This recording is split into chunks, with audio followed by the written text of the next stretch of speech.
Let's talk about some underrated books here on BookTube. Hello everyone, today I'm here to share with you some of my favorite underrated books. So I've done this video before and I will always do it because I love talking about underrated books. And basically, what are underrated books? This is my opinion, just so you know. Underrated books to me are books that I love that don't get nearly enough recognition on BookTube, at least in my opinion. A lot of these books I'm going to talk about today, I hear occasionally on BookTube. Maybe we'll see people haul them or put them in their TBR, but I don't hear a lot of people talking about how they've read them and how they've loved them. So they just don't get a lot of love here on BookTube. And my whole goal for this video is for other people to read them and hopefully fall in love with them as much as I did. So I think I'm going to talk about 10 to 12 books today. I'm going to try to do 5 YA books and 5 adult books because that's how I like to do things here, because I read a lot of adult books, but I also read a lot of YA books. So honestly, some of these books you might not agree with. You might think that they're not underrated, but to me they are. So just know that's what this is, just strictly my opinion. So yeah, let's get into it. I'm gonna start with the YA books first because why not? The first book I'm gonna talk about should come as no surprise, and that is You'll Miss Me When I'm Gone by Rachel Lynn Solomon. This is one of my favorite books, and I've said it's underrated several times before, and I will continue to say that. I read this book last year and I fell in love with it. I read it randomly. A lot of these books that I'm gonna talk about, probably all of them, are books that I picked up randomly because I was just curious about them, because I hadn't heard much about them, but I was intrigued by them, and they ended up becoming books that I love. This is a book about 2 twin sisters that are Jewish and learn that their mom has Huntington's disease. So they decided when they're 18 to take a blood test to figure out if they have that same disease or gene running through them. And it's not a spoiler to tell you that one of them has it and one of them doesn't. It doesn't tell you who it does have or doesn't, but basically it follows their life after that and just figuring out all this stuff. And these sisters are not close. They're twins, yes, but something has happened to them that has really made them drift apart a lot. So it's a very, you know, scrambled type of family. They're all hurting a lot. This is a sadder contemporary book, so I'd say if you're looking for a happy-go-lucky contemporary book, this is not it. It's much more, you know, personal, much more sadder, much more in-depth, but I loved it, and not nearly enough people talk about it or rave about it. This also has taught me a lot about the Jewish culture as well. I don't feel like that's represented enough in YA books, so I loved it on all fronts. Would highly, highly recommend it. Like, this one, it's just so underrated. Next up is Sawkill Girls by Claire Legrande. I did hear a lot about this book, especially I heard about it when people were talking about it for being anticipated for last year. A lot of people put it on their list as like most anticipated fall releases, but I didn't see a ton of people read it and rave about it. I've seen a few people. This one might be kind of not underrated because I have seen a few people read it. But not nearly enough people in my opinion, hence why I'm putting this on this list, and I just love it so much. I was not expecting to love this book, but I loved it. I gave it a 5 out of 5. So nobody talks about it. This is a YA fantasy book about this island called Sawkill Rock. You have a new girl that comes into town, and basically these girls go missing every single year. It's been happening for decades. Nobody knows where they've gone, nobody knows anything, but basically there's like this monster, and this new girl coming into town shakes things up, and we follow the path of 3 girls as they try to figure out things, and it's just a very hauntingly creepy book. I'd say Halloween is the perfect time to read this book because there are some really gory, gross scenes in it, but I loved it. Claire Legrande also wrote the Furyborn series. I have learned that people either love Furyborn or they love Sawkill Girls. I've not seen a lot of people like both. Take, for example, that I've read Furyborn. I don't really love it that much, but I love Sawkill Girls. I've seen friends talk about loving Furyborn, but they did not like Sawkill Girls. So it's very, you know, everything's, you know, your own opinion. Everything has their ebbs and flows. But I love this one. I don't think a ton of people have read it, and I think it needs to change because it was so freaking good. And it's a standalone. I love a good YA fantasy standalone any day. Next up is another YA contemporary book, and that is Emmy and Oliver by Robin Benway. This is kind of an older one. It came out a few years ago, and I read it a couple years ago, and I fell in love with it. I think a lot of people, when they think of Robin Benway, they think of Far From the Tree, which is an amazing book, but I also love Emmy and Oliver. Emmy and Oliver is about a character named Emmy whose best friend is Oliver, who lives right next door to her. But Oliver is kidnapped by his father when he is very, very young, and basically the book picks up when Emmy is 17 and Oliver has been found and he is finally coming home, and it's him trying to adjust to his life back home because he was kidnapped kept by his dad, but he didn't know any different. He had a normal life wherever he lived. He just thought he was living with his dad forever and wouldn't have contact with his mom. So he is a media sensation and he doesn't understand why. So he's just trying to get familiar with being back home, to being with his mom and his two brothers that he never even knew existed because his mom has remarried and had two other sons since. And it's just a very quiet type of contemporary book. Those are some of my favorite contemporary books to read. And because of that, I don't think they get nearly enough love here on BookTube, because I think a lot of contemporaries with love and lovey-dovey and cuteness get a lot of attention, but not nearly the quiet, more character-driven type of books. But I love them, and I think this one is hands down amazing. One of my favorite YA contemporaries of all time. And I would say if you loved Robin Benway's Far From the Tree, definitely read Emmy and Oliver. I loved it. I've heard barely anybody talk about Emmy and Oliver. Highly, highly recommended. And the next two books I'm going to talk about are also quieter YA contemporary books. That's just, you're getting my taste here. Little Do We Know by Tamara Ireland Stone. This came out last year. I read it last year. Fell in love with it. This is about two characters that are also neighbors and they're best friends, and something in their life has happened and they're like not best friends anymore. We follow both their points of views. One of the characters' dad is a pastor and she's really involved with the church and things like that, but she's learning maybe that's not the life she wants to go down, and she's kind of opening her eyes to things. And the other character lives with her single mom, and her mom's remarrying and she's really having a hard time grasping that. And it's basically about these two girls that have been best friends, like sisters for their lives, and not being that anymore and trying to learn if they can be that. It's a beautiful, quiet, very, very quiet type of contemporary book where it's all about these characters and character driven. I love it. I maybe have heard one other person talk about this book. It needs to be read more. I loved it. A great summer, spring read for sure. And last YA contemporary book, I put last because I don't know if it's super underrated. I put it there as slightly underrated, and that is A Heart in the Body of the World by Deb Coletti. This came out last year.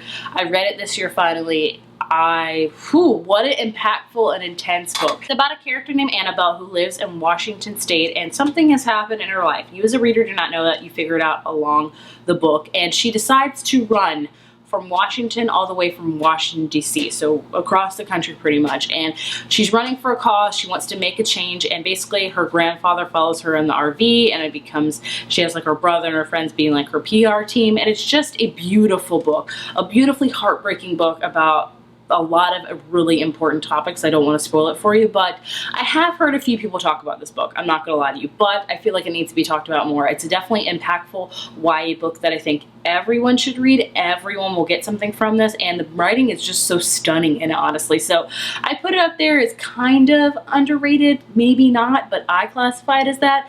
I just want more people to read this, basically. Moving on to my 5 adult underrated books. The first one being the Simple Wat by Kay Tucker. This is a new adult romance. This one I have heard a few people talk about, but I want more people to read it because I loved it so much. I have read Kay Tucker books in the past, but this one easily is my favorite by her. This takes place in the state of Alaska. We follow a character whose father is dying, so she decides to go to Alaska, be with him, be there with him. Her dad owns like this charter pilot company, and she meets a guy, and very rugged, tough guy, you know, man's man, and they have a hate to love relationship all within the heart of Alaska. Oh, it is so, so good. Steaminess, Alaska. I love books set in Alaska and wilderness, and beautiful like story about a girl. It's very superficial at the beginning, but at the end you see her blossom, become more than superficial. I love this book so much. I'd say I need more romance people to read this book because it was so good. And I would say like slightly underrated, but still underrated enough to talk about it. Next up is Young Jane Young by Gabrielle Zevin. I read this book last year on a whim and loved it. I've heard no one talk about it. This is about a character named Avia who is a congressional intern in Florida, and she has an affair with the congressman she works for. And when the affair comes to light, guess who gets in trouble for it? Not the congressman, but her rather. So she has to move away and kind of assume a new identity, and it follows, this book's very interesting because it follows a whole bunch of different point of views. You hear the point of view from Avia's mother, you hear the point of view from the congressman's wife, you hear the point of view from other characters. It's just beautifully told. It's a funnier type of book, but has a serious tone because of the affair and then politicalness. But I've heard no one talk about this book, and I loved it so much. One of my favorite books of all time, honestly. So I would highly recommend it. No one talks about this book. It needs to be read. It was funny, but yet intense. if that makes any sense at all. Next up is a thriller, and that is Watching You by Lisa Jewell. I read this last year again, and I read it on a whim. I've never read a Lisa Jewell book before, which I don't know if she's underrated as far as like sales. I think her books do very well, but I don't hear a lot about her on BookTube. This book is a mystery thriller, but I would say a light mystery thriller. It's more an expansion on characters and getting into their psyche and things like that. We have this neighborhood in Britain, I believe, and basically there's this murder that has happened pretty much. It gives me that Big Little Lies feeling. You don't know who's done it, and you don't know like who's dead either, so you're trying to figure it out, but you're also following a whole group of people. So a lot of times you'll forget about the murder because you're so interested in the people around this neighborhood, about everybody just watching each other, and that's all I can tell you about it because it is a mystery thriller. But it's I don't hear a ton of people talking about it, but I loved it. Definitely one of my favorite mystery thrillers, and that surprised me to say because I am so insanely picky and like really harsh on mystery thrillers for some reason, but I don't hear this one talked about enough, and I loved it.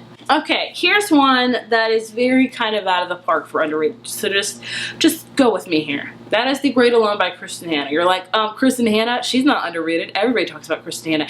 Yes, but they talk about The Nightingale by Kristen Hanna more. So when you think of Kristen Hanna, you think of The Nightingale, my favorite book of like all time and of last year.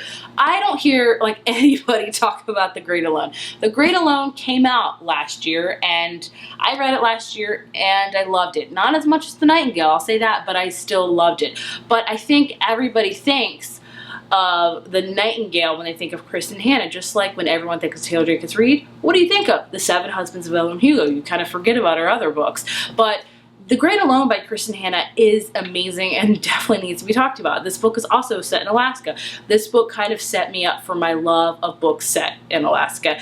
The year is 1974. We follow a family of three, a mother, father, and a daughter. They move to Alaska because they're not doing so well, and Alaska is very brutal, at least this part of Alaska where they're moving to. Like, winter is 9 months out of the year. It's dark a lot of times, but it's dark, so dark that you maybe get an hour of sunlight a day sometimes. So depression happens a lot. The father goes through with alcoholism, with depression, with PTSD, with a lot of really scary and intense things. It's basically about surviving in Alaska in a very harsh climate, but also realizing that they're surviving their own home because it's just as scary inside as it is outside in the real world in Alaska. So I loved it. Very intense, very beautifully sad book. Kristen Hanna is known for that, but I think it's underrated for the strict fact of when you think of Kristen Hanna, you think of The Nightingale. She wrote more books. She's written far more in this one. Trust me, she's written like 20 other ones.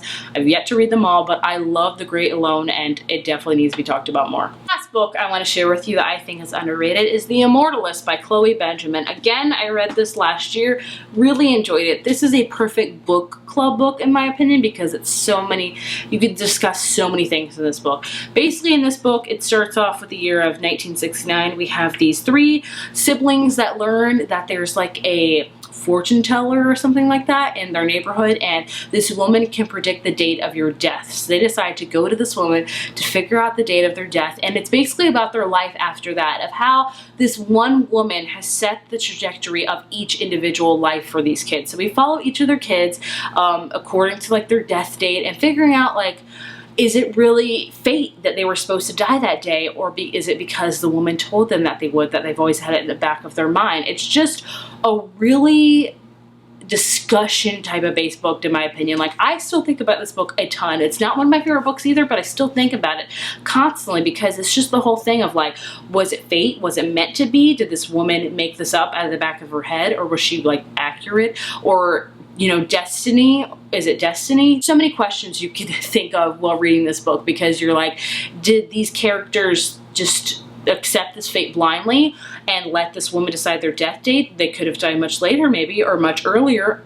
Who's to say? So I really enjoyed it for that regard, and I've heard not a lot of people talk about it here on BookTube, so I would highly recommend it, especially reading it with people. I think is the way to go with this because you're going to have so many varying opinions, trust me, and all the characters in this are just not the best. Like, I don't remember liking anybody, but it's just so interesting the fact of the death of the date and how it affected them and all their decisions, honestly. So yeah, underrated, would recommend. So there you have it. Those are all my underrated books. I hope you guys enjoyed, and maybe you agree with me that some of these are underrated. underrated and maybe you don't. That's okay too. I'd love to hear some of your favorite underrated books. Books are some books you want to see here more on BookTube that don't get enough attention or recognition. Let me know. I would love to hear, because underrated books are always a gem to read. They're some of my favorites. I love just going to my shelf and picking up a random book that not a lot of people are talking about it and maybe falling in love. A lot of these books are just that. So I would love to hear your opinions, and I hope you enjoyed this video.